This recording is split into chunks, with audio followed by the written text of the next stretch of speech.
ہم لوگ بچپن سے جمعے کے خطبے میں یہ احادیث مبارکہ سنتے ہوئے آ رہے ہیں، ارحم امتی بی امتی ابو بکر واشدہم فی امر اللہ عمر واصدقہم حیاء عثمان۔ یاد آیا کچھ؟ کبھی آپ نے ان کا ترجمہ جاننے کی کوشش کری ہے؟ دیکھیں کس طریقے سے اللہ پاک نے، اللہ کے نبی نے اپنے اصحاب اور اہل بیت کے رتبے بیان کیے ہیں، ان کی شان بیان کری ہے۔ چلے ترجمے کی طرف جاتے ہیں۔ ارحم امتی بی امتی ابو بکر، میری امت میں سب سے زیادہ رحم کرنے والے ابو بکر ہیں۔ واشدہم فی امر اللہ عمر، اور اللہ تعالیٰ کے احکامات میں سب سے زیادہ سخت کون ہیں؟ عمر رضی اللہ تعالیٰ عنہ۔ واصدقہم حیاء عثمان، اور سب سے زیادہ حیا کرنے والے کون ہیں؟ عثمان رضی اللہ تعالیٰ عنہ۔ واقضاہم علی، سب سے بہترین فیصلے کرنے والے کون ہیں؟ علی۔ وفاطمۃ سیدۃ نساء اہل الجنہ، اور فاطمہ رضی اللہ تعالی عنہا کا رتبہ دیکھیں، جنت میں عورتوں کی سردار ہیں۔ والحسن والحسین سیدا شباب اہل الجنہ، جنت کے نوجوانوں کے سردار ہیں کون؟ حسن اور حسین۔ وحمزۃ اسد اللہ واسد رسولہ، حمزہ رضی اللہ تعالی عنہ کون ہے؟ اللہ کے شیر اور اللہ کے رسول کے شیر، رضوان اللہ علیہم اجمعین، اللہ تعالیٰ ان سب سے راضی ہو جائے۔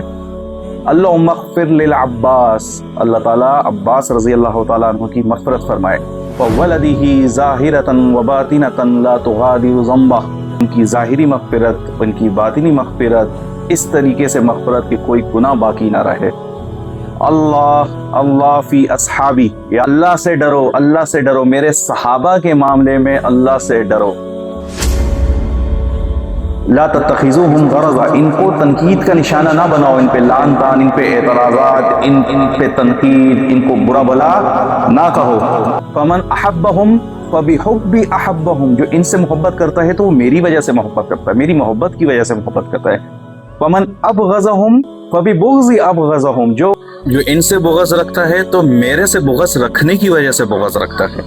وخیر القرون قرنی، اور سب سے بہترین زمانہ میرا زمانہ ہے۔ ثم الذین یلونہم ثم الذین یلونہم، پھر اس کے بعد والا اور پھر اس کے بعد والا۔ اصحاب کی شان کا ذکر نکلا ہے تو میں اسی موقع پر ترمذی شریف کی ایک اور روایت میرے ذہن میں آ رہی ہے، وہ میں آپ کے سامنے ذکر کرتا ہوں۔ نبی کریم صلی اللہ علیہ وسلم نے فرمایا، اذا رأیتم الذین یسبون اصحابی فقولوا لعنت اللہ علی شرکم، جب تم دیکھو کہ میرے صحابہ پر لوگ برا بلا کہہ رہے ہیں، ان کو گالم گلوچ کر رہے ہیں، تو کیا کہو؟ تمہارے شر پر اللہ کی لعنت ہو۔ ہے میری آن، ہے میری شان، میری پہچان۔